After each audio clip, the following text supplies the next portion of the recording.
you're bringing in a reality of, generally speaking, yearbook classes, yearbook advisors are very creative by nature, right? And generally speaking, they might not be as strong in the maybe in the sales aspect, the marketing aspect of it.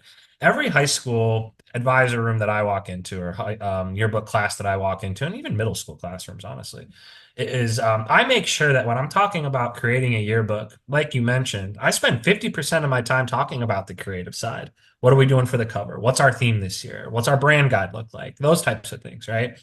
But then I also hold a separate section for maybe those students who aren't as creative, right? But they're doing yearbook because they need the credits, or they have a friend in the class, whatever.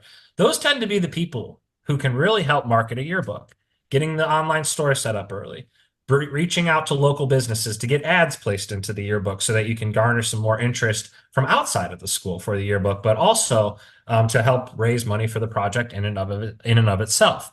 So I think as a yearbook advisor, person overseeing a yearbook project, I think it's very important to identify who are going to be your creative people at this process at the beginning of the year, and who are going to be your people who are going to be out there selling and marketing the book.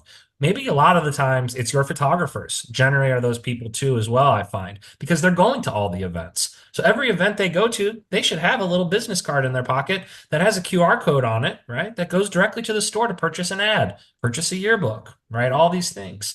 And we'll get into some more tools that a lot of yearbook companies offer, but the ones that work very well on the Entourage side later in this talk about how to garner interest, right? How to get people excited about it.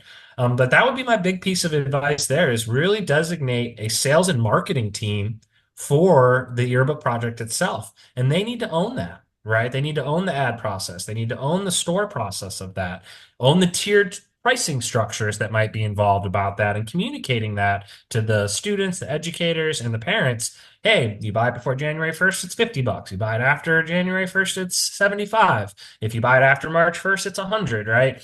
And making sure you get access to email lists of parents early, right? And owning that process just as much as you own the creative side. Because, like you said, it's been way too often I've seen somebody create a CSPA, JEA certified approved book.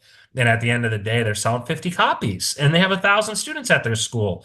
It's something that we hate, right? It's something that you hate to see. And it's because the focus was solely on creatives, and there is a whole other branch of yearbooks that I think gets left in the dust, as you've alluded to.